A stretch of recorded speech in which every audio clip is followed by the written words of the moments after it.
Bonjour tout le monde, j'espère que vous allez bien. Bienvenue à Bien comme un podcast où est-ce qu'on se pose différentes questions afin de mieux comprendre les enjeux environnementaux du 21e siècle. Donc aujourd'hui, on voulait un peu mieux comprendre c'était quoi l'adaptation au changement climatique, c'est quoi que ça voulait dire, c'est quoi l'impact des changements climatiques aussi. Donc on a ratissé quand même large, puis on a été très chanceux, on a été bien accompagné par Priscette Devonou, qui est une experte justement en adaptation au changement climatique. Donc, Eric, je te laisse faire le topo un peu plus détaillé de notre rencontre avec elle. Yes, merci, Eric. En gros, c'est ça. Aujourd'hui, d'une part, je te dirais, là, on a tout simplement comme mieux compris les impacts concrets des changements climatiques. Tu sais, changement climatique, souvent, c'est un gros terme qui, pour moi, n'est pas concret. Fait qu'on a, justement, on a mis de l'avant quelques exemples, justement, de comment ça peut se faire ressentir les fameux changements climatiques. Puis on a également parlé, justement, qu'il y a des plans en place par le gouvernement. Tu sais, en termes d'adaptation au changement climatique, c'est ça qu'on s'est rendu compte avec Priscette, que justement, le gouvernement a mis en place des plans d'action, des actions concrètes, ont identifié les risques. Donc, c'est ça, c'est vraiment bien identifié de prime abord, justement, quels sont les risques et comment s'adapter par rapport à ça, justement, face au changement climatique. Puis, tu sais, je dirais ultimement, Eric, aussi, là, que ce qu'on a appris, puis moi, c'est ça qui m'a marqué de l'épisode, ça passe vraiment par chaque individu, chaque citoyen, vraiment, en tant que chaque personne, tu sais, on a une responsabilité. Puis comment justement on peut contribuer à atténuer puis à lutter contre les changements climatiques simplement justement en faisant attention dans notre vie courante de tous les jours, dans notre mode de consommation. Donc c'est ça, juste être responsable davantage en tant que citoyen, mais ça va aider à justement atténuer puis lutter contre les changements climatiques. Merci Eric. Bonne écoute tout le monde.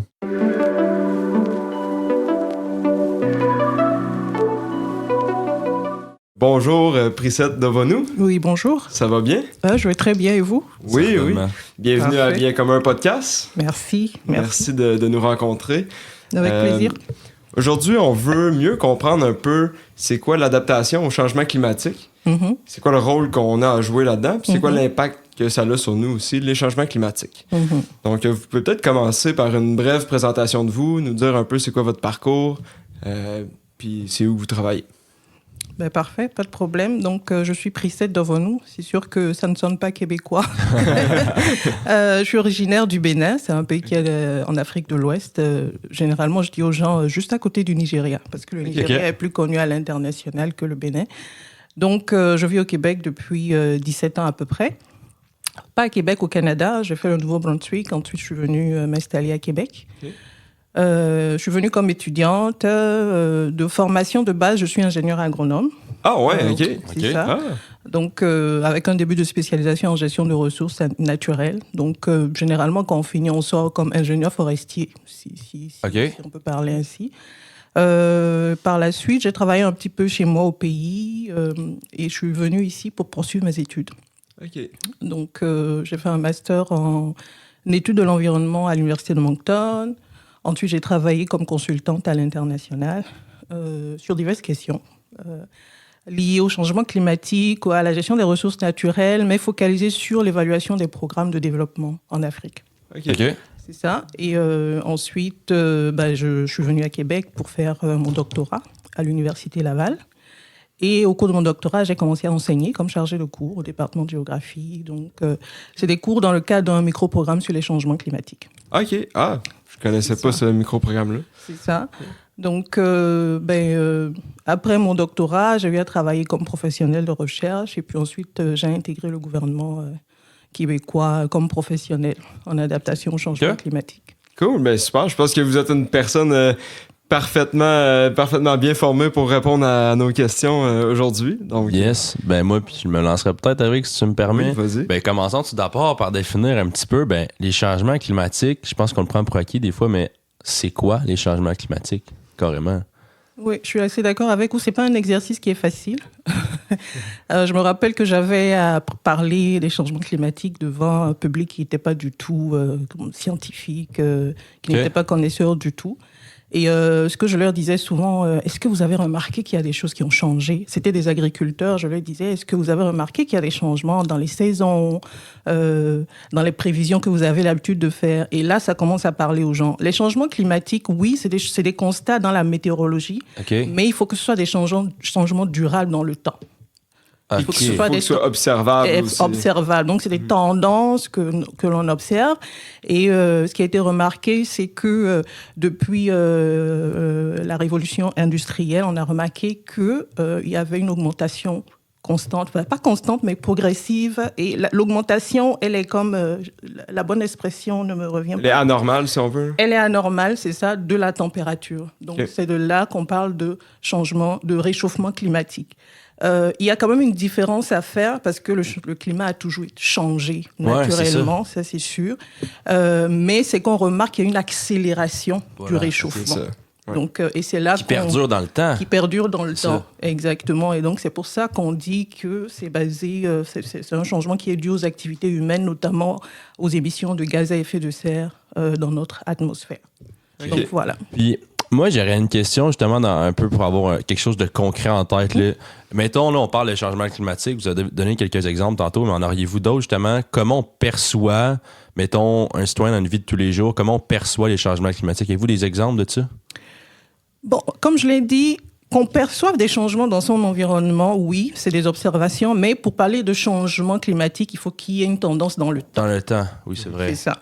Donc, quand on va interroger, par exemple, des gens qui ont l'habitude de faire l'agriculture, moi, c'est avec eux que j'ai souvent travaillé, ils vont dire, il y a 30 ans en arrière, la saison de pluie, je viens d'Afrique, la saison de pluie arrivait plus tôt. Le départ de la saison des pluies, c'est comme le signe là pour l'agriculteur qu'il faut qu'il commence à faire ses semis. J'imagine qu'ici aussi c'est la même chose.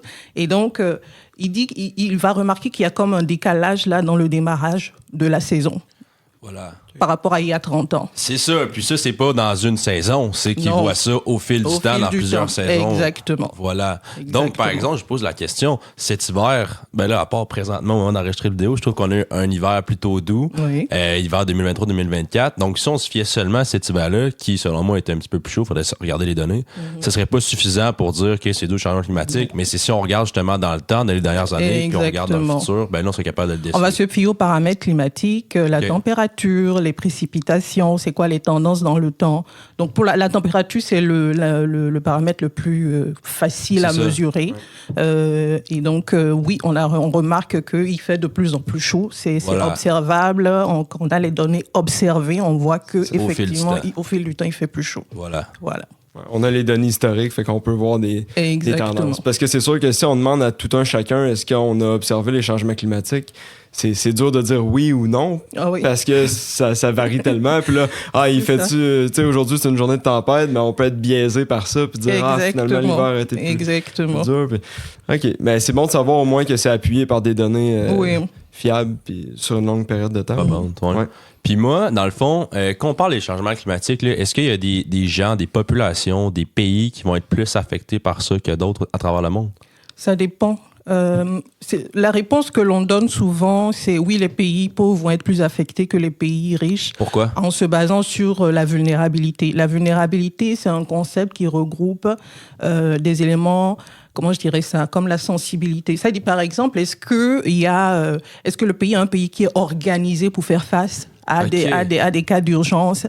Ici, par exemple, on a des hôpitaux, on a des plans d'urgence, on a le moyen, on a des ressources financières, comparativement aux pays pauvres qui ont moins de ressources financières, où on sait que la plupart du temps, l'État est comme non efficace, là, pour parler en termes terre à terre. Donc, on se dit que ça va être plus difficile pour ces pays-là, en cas de catastrophe, de s'organiser.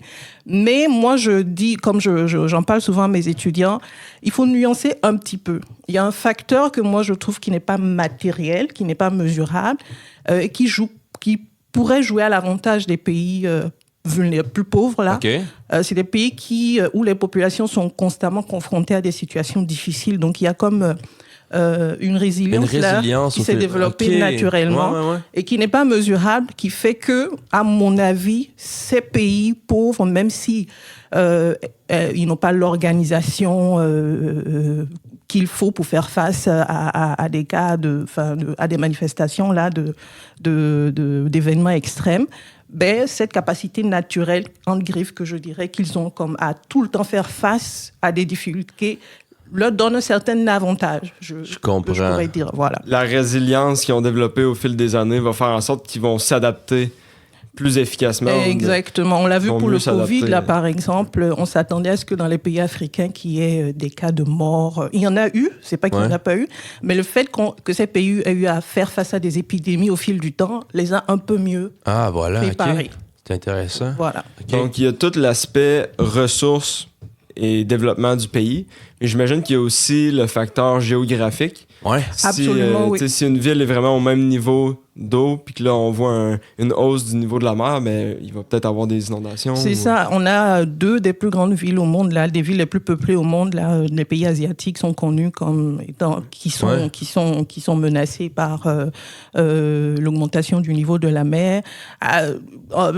Ici, au Québec, pour revenir à notre réalité ici, c'est notre position arctique, là, proche de l'Arctique, qui vient nous affecter.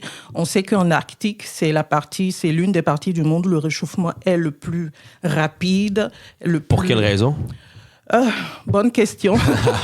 Là, actuellement, on observe la fonte du des glaces. C'est ça, du Groenland, du pergélisol également dans le nord du Québec. Et donc, on est fortement impacté là, par ces conséquences-là du réchauffement climatique.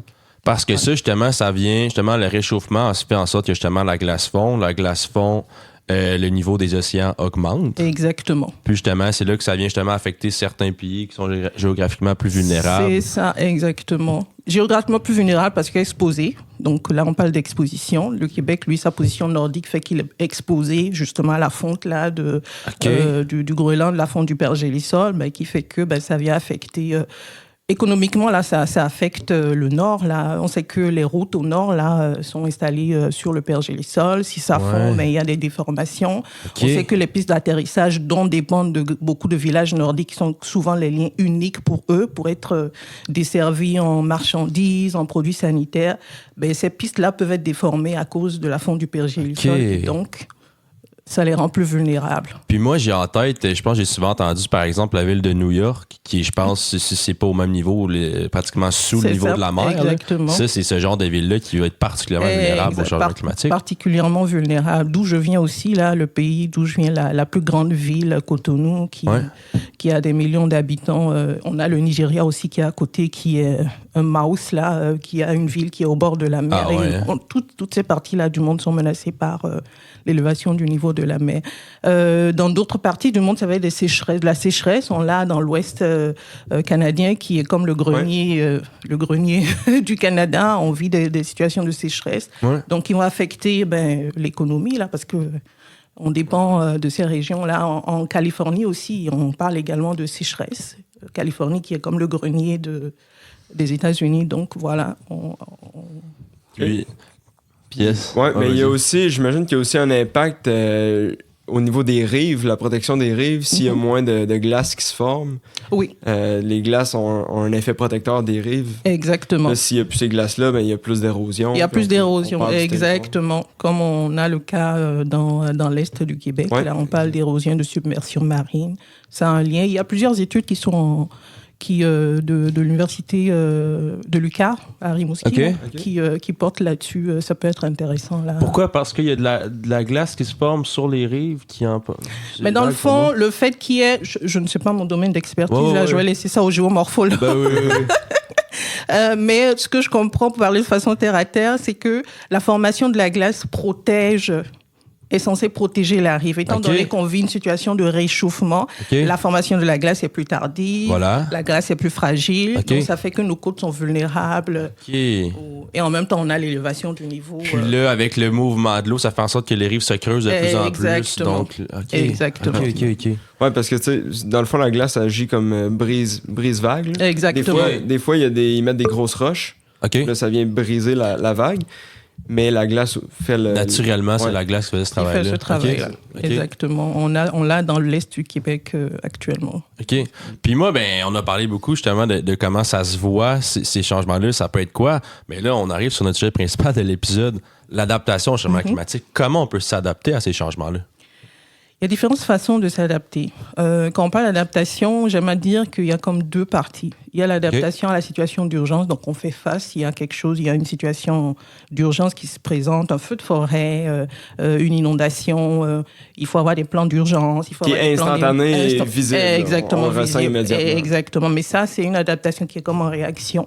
Ouais. OK. Mais il y a l'adaptation qui est comme en prévention.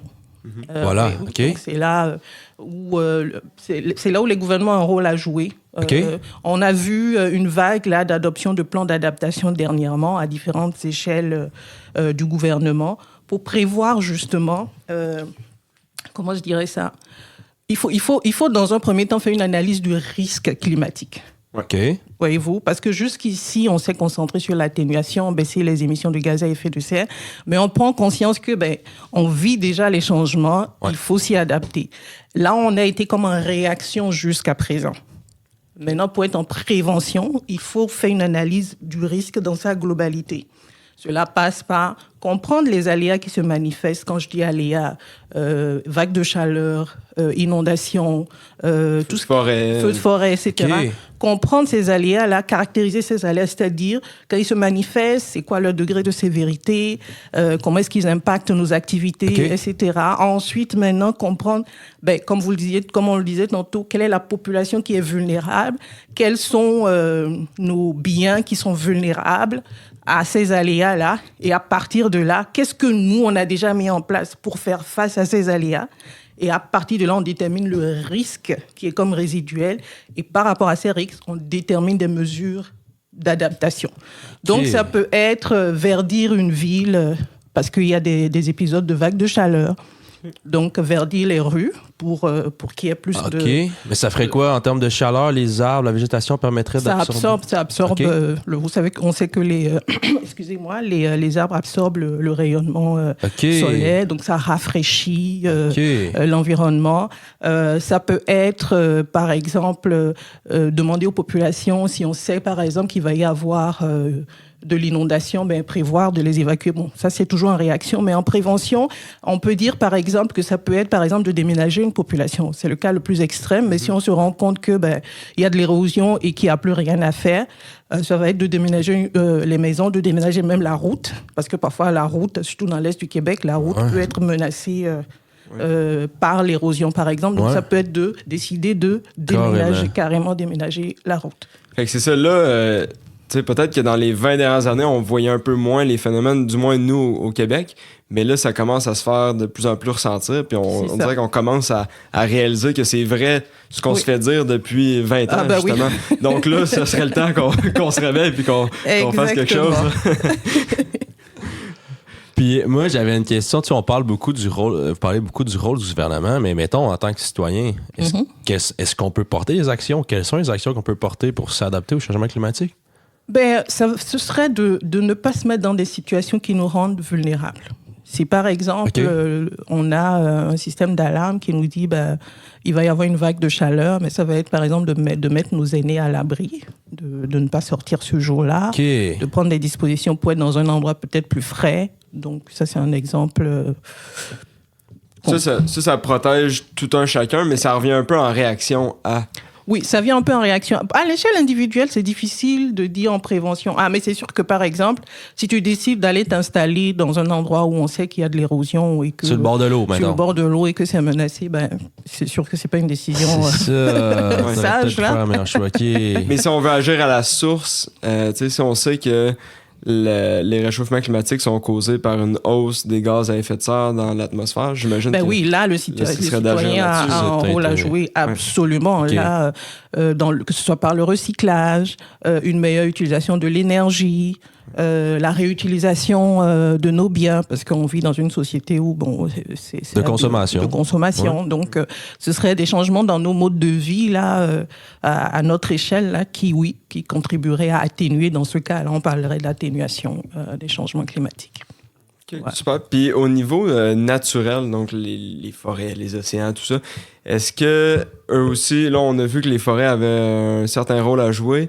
Y a-t-il d'autres éléments naturels auxquels on ne penserait pas qui joueraient un rôle absolument. important? Tout milieu naturel nous permet de nous adapter. Les milieux humides, par exemple, ont un rôle à jouer là. Milieu humide, ça serait quoi, par exemple? C'est des milieux qui, je n'ai pas la définition exacte, mais quand on dit un milieu, c'est qu'il y a présence d'eau, OK. de façon plus ou moins permanente. OK. Si je Un peux marécage, un mettons? marécage.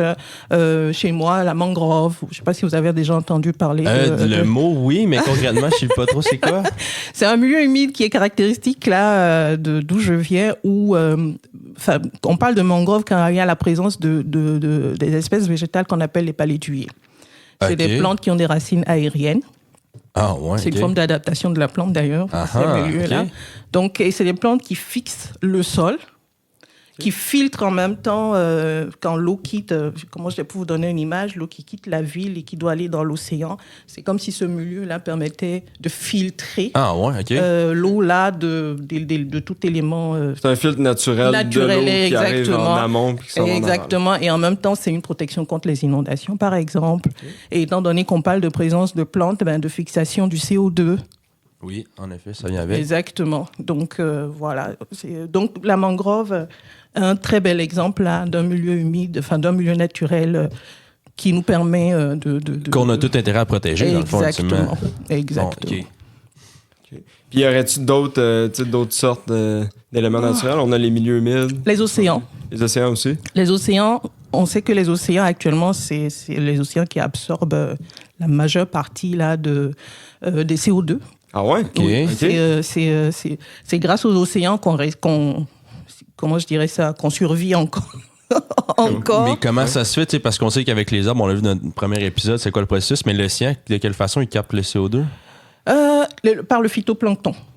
Ah, ouais, OK. Par le phytoplancton. Et les océans absorbent aussi la chaleur supplémentaire là, qui... Ça vient réguler réguler la température, mais ça ne peut pas se faire de façon indéterminée. Vous avez dû entendre parler des effets du réchauffement des océans là, sur les récifs coralliens, par exemple. Ouais. Et on sait que ces milieux sont des milieux importants pour la pêcherie, par exemple. On en a besoin, donc ça vient affecter directement nos activités, les activités économiques de certains pays. Des espèces, c'est comme si le réchauffement là vient. C'est des espèces qui sont habituées à une certaine température. Le réchauffement vient affecter ces espèces là. Donc il y a des changements dans le milieu naturel. Et si les océans ne sont pas protégés, à long terme, si on continue comme ça, il va y avoir comme des rétroactions. On sait que dans les océans, il y a également du méthane, je pense, en tout cas, qui peut être libéré là au fur et à mesure que les océans sont affectés. Donc, le méthane qui est 28 fois plus réchauffant que le carbone, par exemple. Donc, voilà. Puis pour revenir au phytoplancton, là, vous me corrigerez si ce que je dis, c'est pas exactement ça, là, mais j'avais vu dans un de mes cours à l'université, le cours de Planète Terre, que justement le phytoplancton venait absorber le CO2, un peu comme les arbres. Sauf que la différence entre les arbres et le phytoplancton, c'est que lorsque le phytoplancton meurt, il va tomber dans le fond océanique. Exactement. Et là, il va y avoir un processus qui s'appelle la diagenèse, qui fait en sorte que le phytoplancton va comme se solidifier et faire partie de la roche du fond océanique. C'est ça. Et là, ensuite, avec le mouvement des plaques tectoniques, tout ça, ça va aller sous la croûte progressivement, terrestre. Exactement. Et là, c'est enfoncé pour des millions et des millions d'années. Comparativement aux arbres qui, eux, vont se dégrader et relibérer le CO2. Exactement. Et c'est la raison pour laquelle les océans ont un pouvoir d'absorption beaucoup plus important. En plein ça. OK, super. En plein ça. Maverick, t'es un expert.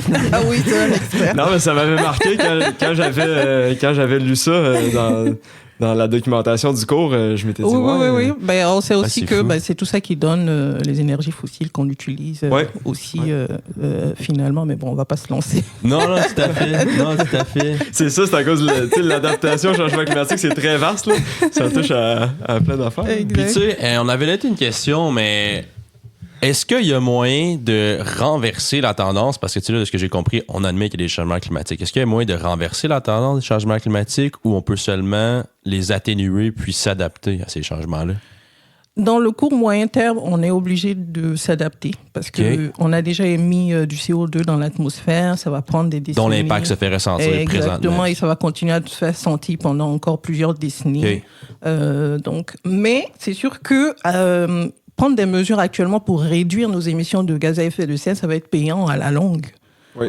Ouais. Ça va être Mais payant de à quelle la fin. façon, par exemple? De quelle façon, je vous pose la question? Ben, il y a différents scénarios qui ont été émis par le GIEC. Je ne les ai pas en tête là, mais je sais qu'il y en a un, par exemple, qui disait que si on arrêtait toute émission de gaz à effet de serre d'ici 2030, je pense. Dans un monde utopique. Ouais, dans un monde utopique, à un certain moment, on reviendrait comme à la situation avant l'ère industrielle. À ce point-là. Donc c'est faisable. C'est sûr que c'est à des échelles de temps.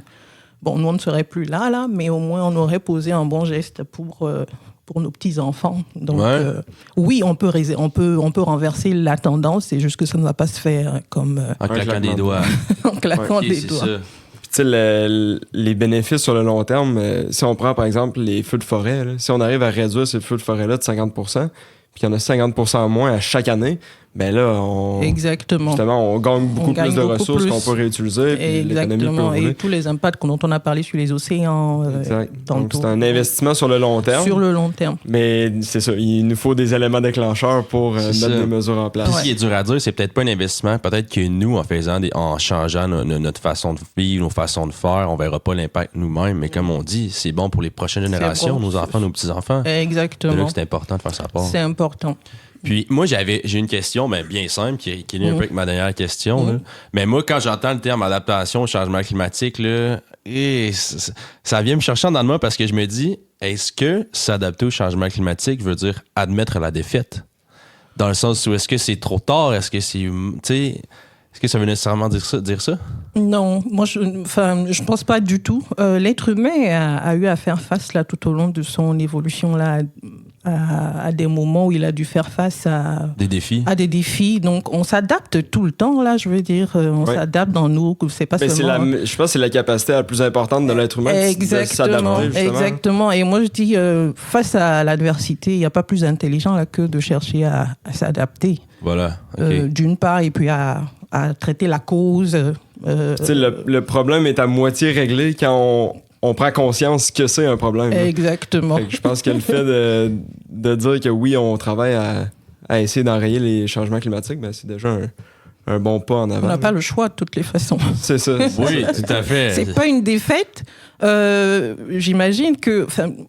Oui, du CO2 a été émis à cause de l'ère, de la période de la révolution industrielle. C'était dans le but de se développer. C'était de bonnes idées que les gens avaient à l'époque. C'était pour faciliter notre vie, pour prospérer, etc. Donc, bon, malheureusement, ça a cet effet. Maintenant, on comprend. Donc, on se réajuste là. Voilà. Mais c'est bon de savoir au moins il n'est pas trop tard. Là. On peut encore... Il n'est pas trop tard, mais il est comme -1, là, comme... Ouais. Minimum. Comme on le dit. Ça. C'est ça. Puis en ce moment, c'est quoi qui est fait concrètement par les gouvernements? Comme je le disais, on a vu une vague là d'adoption de plans d'adaptation, ce qui est louable. Mais ça ressemble à quoi un plan d'adaptation? Ben, le gouvernement identifie là-dedans les mesures qu'il veut mettre en place pour que ces communautés, ces populations s'adaptent au changement climatique. Au Québec, on a mis l'emphase sur l'électrification. Donc, l'électrification du transport, c'est l'un des gros plans là, du gouvernement actuellement. Parce que le transport est responsable d'une grande partie des émissions. Exactement. Donc, améliorer nos processus, par exemple, dans le milieu industriel. Il y a ce qu'on appelle, par exemple, le système de captage, de stockage et de captage de carbone. Ouais. Il y a la taxe carbone aussi. Il y a la taxe carbone également. Qu'on a traité il y a quelques épisodes. Ça a été un peu polémique. Il y avait un peu de polémique autour ici, mais ailleurs, on a vu quand même que la taxe carbone peut avoir un certain effet si le bon prix est fixé. Bien entendu, à la tonne est fixé. Oui, parce qu'il ne faut pas faire quitter les entreprises non plus, sinon on n'est pas avancé. C'est sûr qu'il faut prendre des mesures pour protéger les populations les plus vulnérables, parce que payer l'essence plus cher, ça vient affecter ceux qui ont moins de revenus, mais il y a des moyens là de des enjeux sociaux avec ça, économiques. C'est ça, il faut prendre ça en compte. Donc au Québec, l'emphase est mise sur l'électrification. Dans le plan pour une économie verte, là, qui est comme le document du gouvernement qui résume... Puis ça, c'est carrément dans le but, comme Évric a dit un petit peu, c'est qu'en électrifiant, on émet moins, très peu d'émissions de gaz à effet de serre. Exactement. Donc, ça nous permet justement de vaincre tranquillement justement les changements climatiques. C'est ça. Puis nous, on est chanceux ici, là, on a beaucoup d'énergie hydroélectrique. Donc ça nous permet de faire cette transition-là. au Québec, mais ailleurs dans le monde, des fois, c'est un peu plus compliqué. Mais là, on a quand même du solaire, de l'éolien. Donc il y a du soleil, il y a de l'éolien.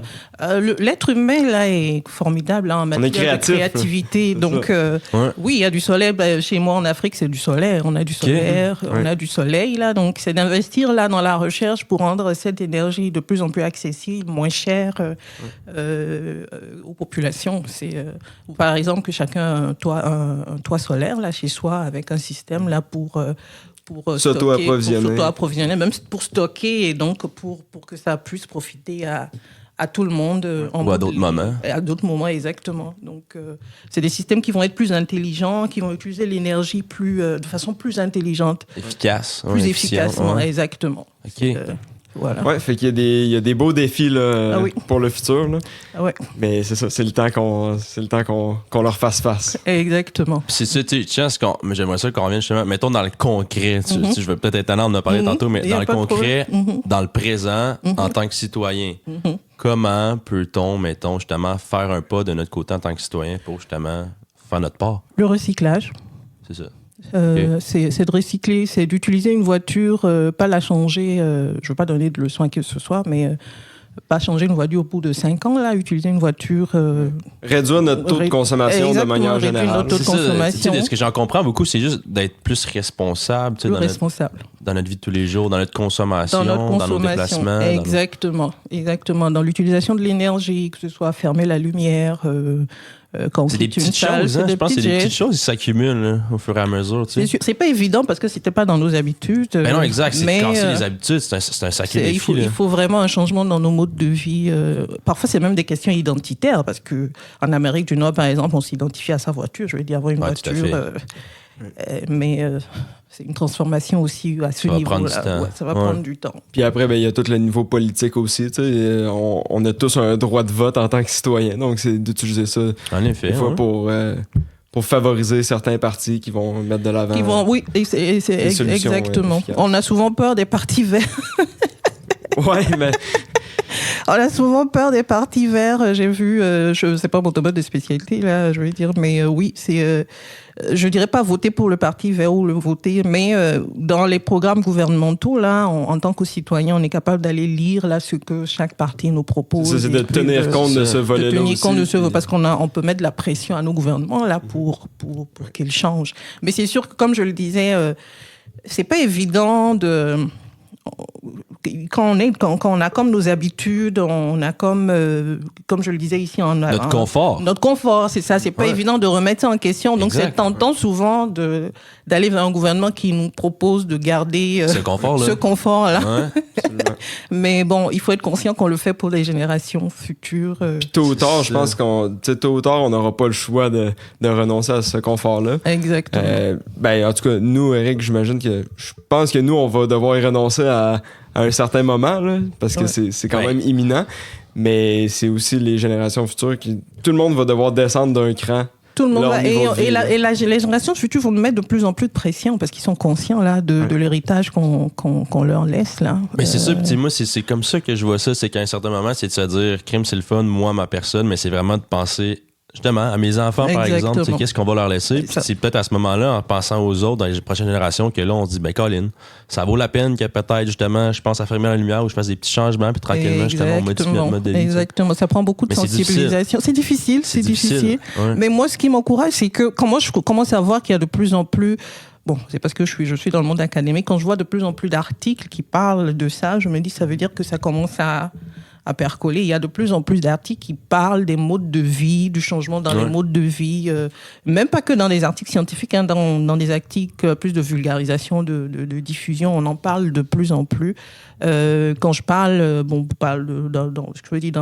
mon day-to-day, en bon français, quand je discute avec mes amis, je vois que c'est quand même quelque chose qui est un peu plus présent comparativement à quelques années en arrière. Le monde est de plus en plus conscient que il faut sortir un peu de notre confort là. Donc, voilà. L'accès à l'information est meilleur aussi. Exactement. Je pense qu'au final, à un moment donné, là, nous, on est, comme on l'a dit, on est vraiment dans une société de consommation, mais on va sans doute réaliser que au final, c'est pas ça qui nous rend heureux, c'est pas ça qui fait qu'on est bien nécessairement. Donc, il va falloir revoir ça.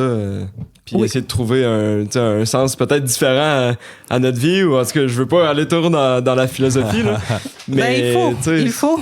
Ouais, moi, je pense qu'il faut. On n'a pas le choix. Les changements climatiques nous poussent à philosopher davantage. Il y a des gens qui repensent complètement leur mode de vie. Je sais qu'ailleurs, par exemple, les gens, au lieu d'acheter par exemple une maison, des familles se mettent ensemble pour acheter une maison, pour que chacun n'ait pas une grande maison, pour qu'il n'y ait pas trop de chauffage. Ouais, c'est un changement assez drastique. Là. Moi, on me propose ça, puis moi, j'aimerais ça l'avoir ma petite maison à moi avec ma famille. C'est ça qui est tough, là, de démentir ça au fil du temps, de s'ouvrir à d'autres Exactement, mais on essaie, on se rend compte que c'est pas pire. Ça peut se faire. Ben voilà, mais c'est simplement qu'on n'est pas habitué à ça, ils passent pas nécessairement, parce que le modèle veut qu'on ait une petite maison, une petite voiture. Une petite voiture, là, en fait, c'est une grosse maison, puis une grosse voiture, mais bon.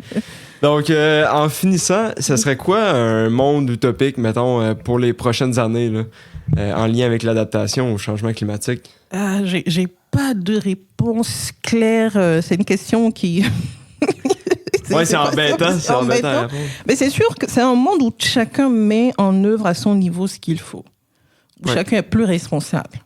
Où nos gouvernements sont plus conscients que nous, population, sommes plus conscientes qu'il faut changer les choses et donc mettre en œuvre des mesures pour changer les choses.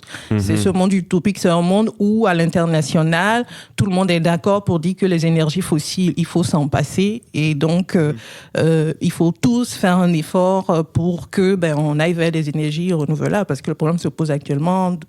D'autres continuent à utiliser de l'énergie fossile. Pourquoi est-ce qu'ils continuent? Nous, bref, c'est comme des chicanes d'enfants, là.